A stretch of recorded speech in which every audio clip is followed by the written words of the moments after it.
Olá, nós somos o GastroPed Talks, o canal da gastropediatria da Unicamp. Nós somos Dr. Lucas Rocha Alvarenga, Doutora Natasha Silva Sandi e doutora Maria Ângela Bellomo Brandão. O GastroPed Talks é um canal sobre gastroenterologia, patologia e nutrição pediátricas, com foco em profissionais de saúde, em que vamos discutir temas e evidências atuais com base em guidelines, artigos científicos e entrevistaremos profissionais de destaque na área. Olá, pessoal do GastroPed Talks. Eu sou a Natasha Sandi e eu estou aqui para um bate-papo com a doutora Ana Paula Muschioni Castro. Ana, em primeiro lugar, eu agradeço de você aceitar o nosso convite. A doutora Ana é especialista em alergia e imunologia pediátricas, atua no Instituto da Criança e é mestre e doutora em pediatria. Tudo bom, Natasha? Obrigada por a gente estar juntas nessa desafio incrível e essa história linda que vocês constroem trazendo informação para todo mundo. E se o papo é alergia alimentar, eu acho que é importante a gente abranger mesmo todo mundo que lida com alergia alimentar. Alergia imuno, gastro, mas em especial os pediatras, né, que pegam os primeiros sintomas, e uma das coisas para a gente falar é não tem sintoma patognomônico de alergia alimentar. Por isso, por vezes, a importância do diagnóstico diferencial, né? Mas diga aí, sobre o que a gente vai conversar. Perfeito, você começou exatamente aonde a gente quer tocar, né? Então, o nosso público-alvo são os pediatras gerais, embora nós também temos especialistas em gastro no nosso canal. E o que a gente queria começar discutindo hoje, diante dessa apresentação tão distinta de diferentes fenótipos da alergia alimentar, eu queria que você comentasse um pouquinho sobre o uso dos testes, né? Os IgE específicos e o prick teste, porque a gente percebe que muita gente se embanana aí no pedido, na interpretação, quando que cabem esses testes. Perfeito.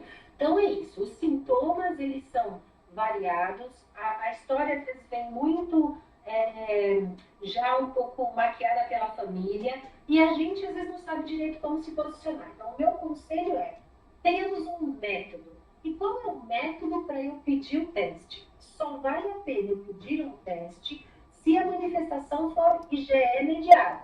Então, se você cuida de um paciente que tem uma manifestação que não é IgE mediada, nem peça o teste, porque isso pode ser um fator de complicação. Então, quais são as manifestações IgE mediadas? Isso também é uma regra, elas acontecem no máximo até 2 horas após a ingesta do alimento.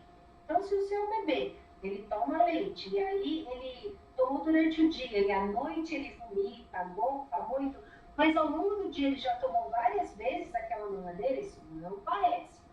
Outra coisa, as manifestações IgE mediadas, elas são muito cutâneas, quadros de urticária, quadros até de anafilaxia, manifestações gastrointestinais são imediatas e mais vômitos, e tem as manifestações respiratórias. Se o quadro preenche esses pré-requisitos, você pode pedir a dosagem de IgE específica ou um teste de cultura. Tanto faz, mas eu entendo que para os alérgicos é muito mais fácil fazer o teste de cultura e para todo mundo pedir a IgE específica. Conselho importante, pede para o que você suspeita. Não, porque a mãe vai falar para você, doutora, já que a senhora vai pedir para leite, puxa vida, eu morro de medo do camarão, vamos pedir para camarão? Vamos pedir para isso aqui, aí você se sente tentado e pede. Só que tem uma super pegadinha dos testes, pegadinha do mal. O valor preditivo positivo de um teste é 50%. O que isso quer dizer? 50% das vezes que esse teste vier positivo, ele não é alergia. Só que aí você já pediu. E a partir daí, você tem 2 caminhos. Ou você faz uma exclusão desnecessária, ou você precisa arrumar um lugar para provocar. Então, a linha, ela é história, anamnese, define o seu alimento suspeito, aí sim, pode pedir a IgE específica, conforme o resultado, você ainda às vezes precisa confirmar um teste de provocação. Acho que você tocou num ponto que é fenomenal, que é essencial, que é esses testes só vêm depois, né, de ter realmente feito a anamnese, o exame clínico dessa criança, e que são para casos muito selecionados. Me fala uma coisa, tem algum papel para uma criança que chora muito? Porque essa a gente escuta no consultório do gastro, com certeza, né? Então, vamos lá. O consultório do gastro é repleto de manifestações no oposto, não intermediadas. Então, para esses pacientes, não adianta pedir o exame. E aí, Nath, você ainda pode me ajudar muito mais, dizer assim, o quanto choro é alergia alimentar? Então, o quanto esses sintomas mais inespecíficos são de fato alergia alimentar, destacando que a prevalência de alergia alimentar, em especial leite de vaca, é por volta de 3%. E você, pediatra, quantos dos seus bebês choram? Quantos dos seus bebês choram muito? Será que tudo é alergia alimentar?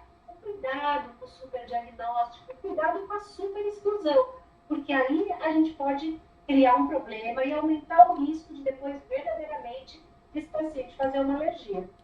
Perfeito, os bebês choram muito, né? A gente acha que em gastro não tem grandes estudos mostrando que refluxo, que choro não é a PLV, porque fica muito difícil você correlacionar, mas a gente tem literatura suficiente que nos respalda a só atribuir um choro potencialmente a uma alergia diante da presença de outras manifestações. Nunca o choro isolado, né? Exatamente. E tem uma arma secreta que vocês usam muito, mas que a gente também usa, que é, tá bom, você tá desconfiado, tá esquisito, você até pode fazer exclusão, mas qual que é a sua obrigação como médico? Fazer a reintrodução. Fazer o enfrentamento. Então você tira por no máximo 4 semanas, mas precisa enfrentar depois. E a gente não pode amolecer nosso coração, ele melhorou, porque às vezes ele ia melhorar mesmo.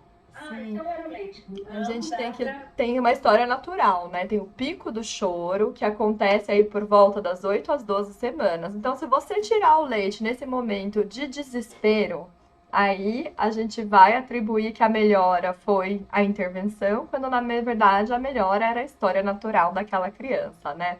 Mas adorei que você falou em APLV, e uma das coisas que eu queria te perguntar é o que está acontecendo com essas alergias à proteína do leite de vaca, né? Na sua impressão, na sua vivência clínica, do que você conhece. Essas crianças, elas estão, de certa forma, mais graves? O prognóstico dessas crianças está pior? Isso é uma impressão? Como é que é isso? Porque os estudos que a literatura mostra é que aquelas pessoas que são verdadeiramente alérgicas, então a gente no começo falou um pouquinho sobre não fazer superdiagnóstico, não, mas tem um grupo de pessoas que são verdadeiramente alérgicas. Essas pessoas, elas estão ficando mais tempo alérgicas e algumas delas com manifestações mais graves. Então, sim, por isso o desafio. Você confirmou o diagnóstico, agora você tem um paciente, você tem que ter uma delicadeza do olhar e do segmento. Mas, de novo, é diametralmente oposto. Como se comporta? Uma alergia IgE mediada de uma alergia não IgE mediada. Então, a alergia IgE mediada é aquela que você rapidamente percebe que o paciente, sem querer tomar o leite, ele tem uma reação que até ele corre risco de vida. Mas, tirando o leite, a vida dele segue bem com todas as orientações que você vai fazer. E é aquele paciente que tem um risco maior de ficar mais tempo alérgico. Corta para a alergia não IgE mediada. Você tira o leite, mas aquele intestino às vezes não é. A mãe às vezes quer introduzir outro alimento um pouco mais enroscado. Você precisa ter muita persistência e sabedoria como você vai conduzir o caso, mas a tendência das alergias não IgE mediadas é sarar mais rápido. Sim, mas desenvolver essa tolerância mais precocemente do que nas IgEs mediadas, né? Além de ter toda uma vigilância, no caso da IgE mediada, que é muito maior, a necessidade. A alergia IgE mediada é do imunologista, né? Ela deve ser seguida, acompanhada e tratada por um imunologista, certo? Eu quero falar um pouquinho sobre uma coisa que é muito pertinente ao pediatra, porque essa discussão acontece na puericultura, no consultório do pediatra, que é uma discussão sobre momento da introdução da alimentação complementar. Né, essa mudança de paradigma, discussão que antes a introdução das coisas tinha que ser tarde, depois parece que foi para muito cedo. E aí, né, quando expor? O que é uma janela ideal? É precoce, é tardio, depende do alimento? Como é que é isso? A gente tem uma certeza. E essa eu acho que é interessante todos nós seguirmos. Não postergar. O que é não postergar? Putz, clara de ovo só com 2 anos. Peixe, nem pensar. Então, assim, a ideia é que os alimentos, eles devem entrar no primeiro ano de vida. O primeiro ano são 12 meses, então não precisam correr. Aí a outra parte é, o que eu preciso introduzir precocemente? Gente, no Brasil, ponto polêmico, nada. Porque essa história da introdução precoce ela é muito importante para o amendoim, que não é um alimento que a gente tem no hábito aqui. E os estudos mostram que talvez a introdução do ovo precoce ela diminua. O que é precoce? 4 a 6 meses, que é mais ou menos o que a gente faz aqui. Então, não postergar, mas eu não preciso adiantar. E aí, puxa vida, eu preciso introduzir camarão com 6 meses, eu preciso correr com isso. Então, é um pouco do que você falou. Depende da família, do hábito, e até de uma coisa bem pediátrica. É saudável eu ofertar um camarão para uma criança com 6 meses de idade? Até me ajuda. A possibilidade de contaminação. Sim.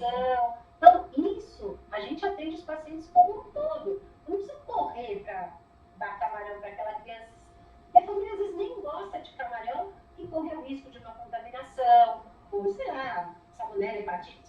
Tudo que a gente já sabe, né? Isso vai depender muito de onde essa pessoa mora, né? O Brasil é um país grande, há alguns lugares, né, no litoral, no Nordeste, que esses produtos são muito mais acessíveis, são frescos, é comprado, né, direto do produtor, é parte do hábito daquela família, porque você tocou num ponto fundamental, você fala, no Brasil, e é isso, né? A gente não pode pegar uma literatura internacional e pensar que o que faz sentido no Reino Unido ou nos Estados Unidos necessariamente vai se aplicar à nossa população, né? E aí, infelizmente, a gente não tem muita coisa nacional, né? A gente não tem isso tão bem definido como em outros países. Mas se pegar um artigo do Reino Unido, por exemplo, eles falam em gergelim. Gergelim não é uma coisa que a gente está pensando como um alérgeno alimentar, né? Não tem nada a ver. Né? E o maior risco de alergia são dos alimentos que são mais consumidos culturalmente naquela população, né? Perfeito, perfeito. E os estudos com leite, por exemplo, não adianta eu querer correr, eu vou seguindo a linha natural. O que é recomendado, só para a gente fechar essa parte, é não atrasa, tá bom? Não demora muito tempo para ofertar esses alimentos. E muito tempo, em geral, depois do primeiro ano de vida. Vá colocando as coisas ao longo do primeiro ano de vida.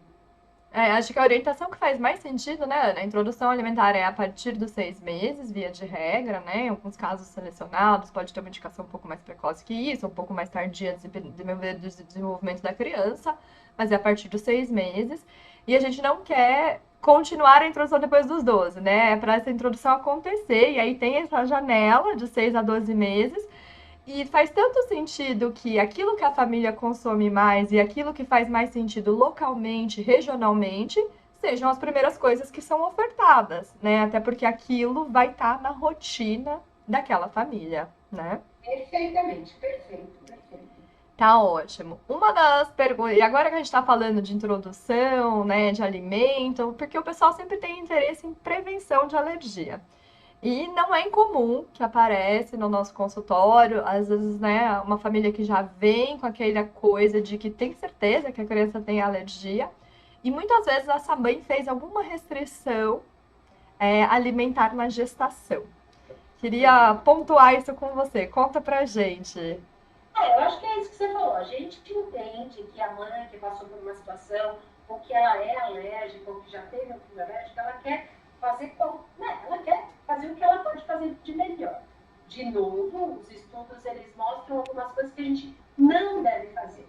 Então, as dietas de exclusão, é recomendado que a gente não faça. Então, não é para fazer uma exclusão durante a gestação, há riscos de comprometimento nutricional da mãe, isso é um aspecto importante. Durante o aleitamento materno, não faça restrição. Então, essa questão preventiva, essa parte não adianta. Ao contrário, a gente tem que se alimentar. E eu falei assim, o que eu faço, então? Tem a saúde, né? Então, durante a gestação, cheque os seus níveis de vitamina D, cheque a reposição de ácidos graxos, cheque a ingesta de alimentos mais naturais, diminua a ingesta de alimentos ultraprocessados, dê preferência, sempre que possível, ao parto normal e ao aleitamento materno. Esse é um pacote que a literatura tende a mostrar como um pacote de menor risco. Não é uma estratégia de prevenção, porque não está em nenhum guideline isso, mas quando você compara quem tem mais alergia, parto cesariana ou parto normal? Parto cesariana. Então, existem alguns aspectos que, se você puder, né, recomendar, isso eu acho que faz parte, né? Sempre evitando aquela questão da culpa, né? Se a gente, quando lida com um paciente que já está doente, não foi minha culpa, eu fiz isso, não é sua culpa, né? Mas se você, pediatra, então na parte da prevenção, você tem essa oportunidade, e às vezes eu não tenho, por favor, recomendar todas essas características da gestação saudável e dos primeiros meses saudáveis. Perfeito, acho que você tocou em pontos que são fundamentais, né? Porque a família quer fazer alguma coisa por essa criança que vem. Acho que a gente, como pediatra, tem que educar, né? Dizendo que ótimo que você queira fazer alguma coisa, mas essa alguma coisa não é restringir alérgenos durante a gestação. E às vezes o nosso papel de informar, né? Porque realmente é o que você falou, tem esse pacote, né? De eventos que está associado a uma menor incidência de alergia alimentar, né? E aí, isso é o que a gente pode orientar para as mães, porque às vezes a mãe vai procurar ter um esforço maior para manter uma amamentação mais prolongada, ou até, né, nessa escolha da via de parto, que a gente sabe que no sistema de saúde suplementar acaba sendo, né, uma escolha, acaba sendo, né, muitas vezes com a participação da mãe nisso, e orientar que esses fatores são associados pode realmente fazer a diferença, né? Outra pergunta que surge sempre é quem são as crianças de risco, né? Porque isso aparece nos estudos, na hora que a gente vai ler a literatura. Fala assim, criança de alto risco de alergia alimentar. Conta pra gente, Ana, quem que é essa criança? Quem é essa criança que a gente devia ficar mais em cima? Eu acho que é importante isso, porque as nossas estratégias, elas valem mais para as crianças de risco. Isso traz muita tranquilidade para as famílias que não são de risco. E, de novo, tudo está muito focado nas alergias IgE mediadas. Por isso que essas alergias não IgE mediadas, onde as manifestações gastrointestinais elas são as mais frequentes, ainda é um terreno que daqui a pouquinho a gente conversa. Nas alergias IgE mediadas, família de risco é pai, mãe e irmão. Então, também isso é importante, porque às vezes a família, não, mas a minha avó era super alérgica, o primo é de uma família geral. Será que já não é bom a gente fazer alguma coisa? Realmente não há essa correlação e essa possibilidade.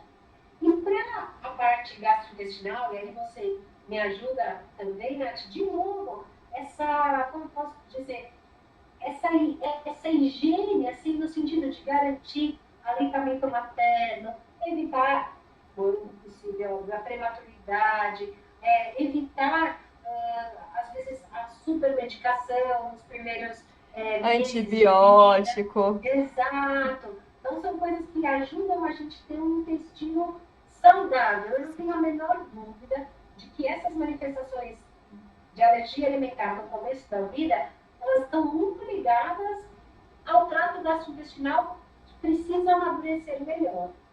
Perfeito. E a gente tem também essa questão, né? Você tocou num ponto muito importante, que são os medicamentos, né? Então, a exposição a antibiótico é um sabido fator de risco.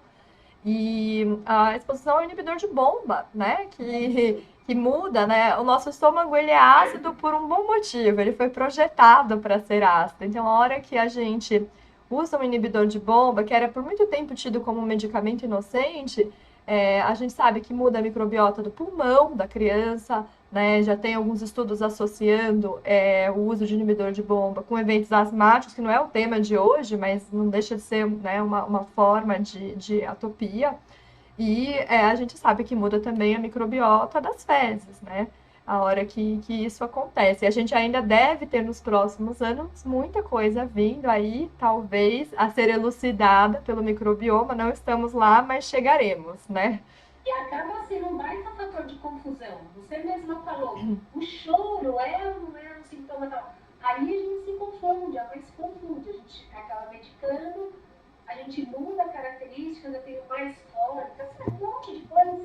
E aí eu acabo achando que atribuindo isso a uma doença, na verdade, iatrogenia, eu sei que é uma palavra muito forte, mas eu acho que a gente acaba criando problema. Sim, com certeza, porque muitas vezes, principalmente nessas alergias não já imediatas, de manifestações inespecíficas, a gente vê que o escalonamento das restrições é muito rápido, né? E eu já tive mãe que eu atendo no meu consultório que tinha emagrecido 8 quilos, né, em restrição de múltiplos alimentos, e nada ajudou. Eu falei, bom, se nada ajudou, a gente já pode começar voltando tudo que não ajudou.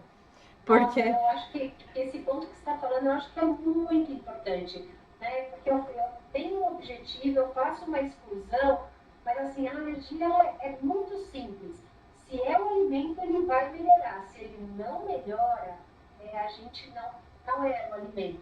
E aí, né, se você me permite só falar isso também, quão longe eu tenho que ir nessa exclusão? Quer dizer, eu preciso construir uma cozinha nova, eu preciso tomar... A resposta é não, né? A gente, se não está indo bem, lembra que pode não ser alergia alimentar. Você faz uma orientação, do ponto de vista prático, você até espera um pouquinho, porque eu entendo, não é fácil para a mãe dizer, mãe, você não vai mais tomar leite. Ela fala, eu nem gosto de leite. Mas aí você, mas também não é queijo. Aí, tá, mas também não é. Então ela precisa de um tempo para entender o que quer dizer não com leite. E também isso é importante, porque às vezes ela diz, não estou comendo leite, mas fala, então tira o ovo. Mas não, ela ainda não sabe direito o que é fazer essa exclusão. Dá um tempinho para ela, para que a gente veja, mas não precisa trocar a cozinha, trocar os utensílios, esses pequenas, né? Pequenas coisas. Isso pode trazer uma angústia muito grande, de novo, a gente acrescentar doenças a essa família. Perfeito. O que eu costumo explicar para as mães é que a alergia, ela é a proteína, né? Na verdade, é o epítope, enfim. Mas que não deixa de ser uma coisa, da mesma forma que a gente previne coronavírus lavando as mãos e higienizando, né? Lavou a superfície, teoricamente você se livrou do resquício daquela proteína. Realmente não precisa ter utensílios separados, né? Até, bom, a gente cuida muito de doença celíaca, né? E às vezes doença celíaca, a mãe tem 2 cozinhas em casa, fala, não precisa disso. Realmente, aquele tipo de torradeira que você não consegue higienizar dentro, tudo bem, né? É a única coisa que você vai precisar ter uma separada. Mas fora isso, né, o problema da proteína, você tira lavando. Outras pessoas na casa podem continuar consumindo aquele alimento. A gente, quando fala de alergia não imediata, né, a gente não está falando de algo ameaçador da vida. Né? A outra coisa que eu explico... Acho que é perfeito. Esse ponto é perfeito. E isso a gente tem que transmitir segurança. Nós temos um papel muito importante de dar um tom da história, da gravidade. Então, é muito importante que a gente tenha essa tranquilidade para poder transmitir essa tranquilidade para a família. E da expectativa do tempo de melhora, né, Ana? Porque quando a gente fala de uma alergia que não é IgE mediada, ela é celular, né? Nos raros casos super graves que a gente, por exemplo, faz uma colonoscopia numa criança dessa, porque você chega a ter dúvida se é, por acaso, uma doença inflamatória de início muito precoce, são, assim, raríssimo, né? A exceção da exceção. Mas o que a gente vê nesses raros casos? A gente vê um cólon que está inflamado, ele está cheio de eosinófilo. Isso não vai embora de um dia para o outro. Isso vai demorar semanas para se resolver. Né? Perfeito, exatamente isso. E aí, se você coloca um alimento novo nesse intestino, às vezes não é que a manifestação é por alergia, é porque por ter um intestino que ele tem essa dificuldade, ele está recuperando, mas você tem um pouco mais de distensão, um pouco mais de cólica, isso não é sinônimo de alergia alimentar. Né? Perfeito. Eu vou fazer uma última pergunta para você, depois eu vou deixar você passar a mensagem final. Essa é capciosa. Queria que você comentasse sobre a relação entre dermatite atópica e alergias alimentares. Perfeito. Então, é isso, gente. Existem alguns grupos de doenças que a gente tem que pensar, mas às vezes a família já pensou pela gente e pensou até mais do que a gente. Se a gente vai pensar bem, dermatite atópica é uma doença muito desafiadora. é uma doença multifatorial, é uma doença em que o sistema imunológico está comprometido, a barreira está comprometida, e a gente nem falou de alimento ainda, mas a criança já está bastante doentinha. É muito natural que a família queira atribuir uma causa externa, porque a família não entende direito o conceito de desregulação imunológica, né? Quer dizer, se eu tomo um banho mais quente, se eu suo um pouco mais, eu acordo amanhã e estou inflamado. Não, meu Deus, deve ser alguma coisa de fora. Cair para o alimento é a primeira coisa que acontece. E a literatura mostra que 30% das crianças com dermatite atópica podem ter alergia alimentar. 30% é um número ruim. Não é nem para a gente ignorar, mas não é todo mundo. Tem 70% que não tem. Não, a gente tem que ter muita calma, porque por conta dessa desregulação, os exames vêm mais positivos do que deveriam. E aí a gente pode fazer exclusões desnecessárias. Qual que é a dica prática? Se o seu paciente tem uma dermatite atópica grave, você pode pensar. Você vai fazer EGA específica, e tá bom, ela veio positiva. Você vai fazer exclusão, mas daqui 4 a 6 semanas você precisa reintroduzir. E quando eu fizer a exclusão, meu paciente tem que melhorar visivelmente. E a partir daí, quando eu fizer a introdução, ele vai piorar um pouco. Aí eu entendo que tem uma alergia alimentar. Porque se a gente ficar com dó de reintroduzir, a gente aumenta o risco desses pacientes fazerem uma alergia que já é mediada. É isso, pessoal. Nesse caso, é ainda mais grave eu fazer uma exclusão desnecessária. Porque além de ter essa questão de ter um risco nutricional, eu aumento o risco desse paciente fazer uma alergia que já é mediada. Por isso que os pacientes precisam de médicos bem informados e informados, como o povo que está aqui, certo? Com certeza, quanto o público do Gastroped Talks, que sabe que você vai saber, né, se já não sabia, que tão importante quanto a suspeita é a confirmação diagnóstica e que, infelizmente, nos casos que não são mediados por IgE, isso só vem com o teste de reenfrentamento, né? Então, faz a exclusão, mas o enfrentamento precisa ser feito. Acho que uma mensagem importante de ser frisada é que existe, sim, dano em manter uma exclusão desnecessária, né? Para a mãe da criança, para a criança. Ana, maravilha de papo, adorei. Queria te dar uma chance de falar palavras finais para o nosso público. Eu primeiro agradecer, desejar muito sucesso para essa sua iniciativa, ela é maravilhosa. E para quem está aqui, é isso, a alergia alimentar é uma realidade nos consultórios de todos nós. A dica é, use o método que você aprendeu, faça uma história consistente. Ao final da história, defina se você está diante de um mecanismo IgE mediado ou não. Se sim, vale a pena pedir os exames e a partir daí, talvez você precise ainda fazer uma confirmação, que é a exclusão e posterior reintrodução ou mesmo um teste de provocação. Só a partir daí você vai ter a certeza, vai excluir e mais para frente respeitar a história natural de cada alimento, porque muitos deles, leite, ovo, trigo, a gente vai tendo as tolerâncias ao longo do caminho da vida. Então, é sim um tema relevante para todos nós e que bom que a gente tem essas oportunidades para conversar. Sensacional. Muito obrigada, Ana, mais uma vez. E é isso, pessoal. Obrigada por nos acompanhar. Esse foi um episódio do Gastroped Talks. Estamos no Instagram, @gastroped.talks, no YouTube, Gastroped Talks Unicamp, e também na forma de podcast. Até o próximo!